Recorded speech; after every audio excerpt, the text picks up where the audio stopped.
नीतिवचन अध्याय 9। बुद्धि ने अपना घर बनाया और उसके सातों खंभे खड़े हुए हैं। उसने अपने पशु वध करके अपने दाख मधु में मसाला मिलाया है और अपनी मेज लगाई है। उसने अपनी सहेलियां सबको बुलाने के लिए भेजी हैं।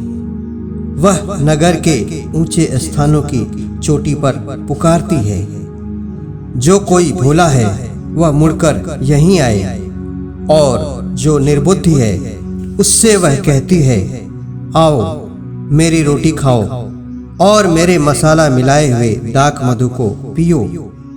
भोलों का संग छोड़ो और जीवित रहो। समझ के मार्ग में सीधे चलो। जो ठट्ठा करने वाले को शिक्षा देता है वह अपमानित होता है, और जो दुष्ट जन को डांटता है वह कलंकित होता है। ठट्ठा करने वाले को न डांट, ऐसा न हो कि वह तुझसे बैर रखे। बुद्धिमान को डांट, वह तो तुझसे प्रेम रखेगा। बुद्धिमान को शिक्षा दे, वह अधिक बुद्धिमान होगा। धर्मी को चिता दे, वह अपनी विद्या बढ़ाएगा। यहोवा का भय मानना बुद्धि का आरंभ है, और परम पवित्र ईश्वर को जानना ही समझ है। मेरे द्वारा तो तेरी आयु बढ़ेगी और तेरे जीवन के वर्ष अधिक होंगे। यदि तू बुद्धिमान हो तो बुद्धि का फल तू ही भोगेगा, और यदि तू ठट्ठा करे तो दंड केवल तू ही भोगेगा। मूर्खता रूपी स्त्री बकबक करने वाली है। वह तो भोली है और कुछ नहीं जानती।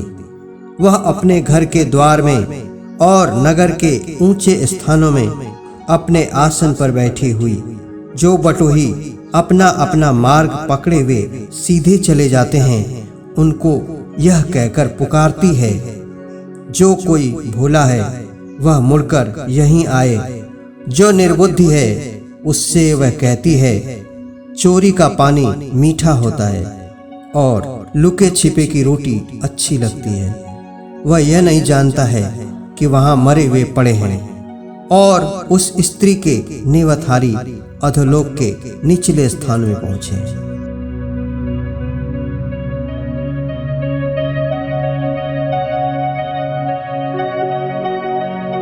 जब प्रेरितों ने जो यरूशलेम में थे सुना कि सामरियों ने परमेश्वर का वचन मान लिया है, तो पतरस और यूहन्ना को उनके पास भेजा।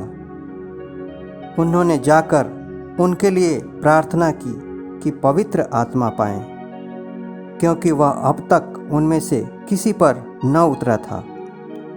उन्होंने तो केवल प्रभु यीशु के नाम में बपतिस्मा लिया था। तब उन्होंने उन पर हाथ रखे और उन्होंने पवित्र आत्मा पाया।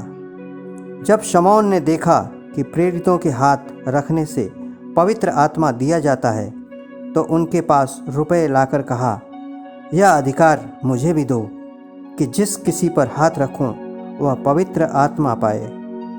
पतरस ने उससे कहा, तेरे रुपए तेरे साथ नष्ट हों, क्योंकि तूने परमेश्वर का दान रुपयों से मोल लेने का विचार किया।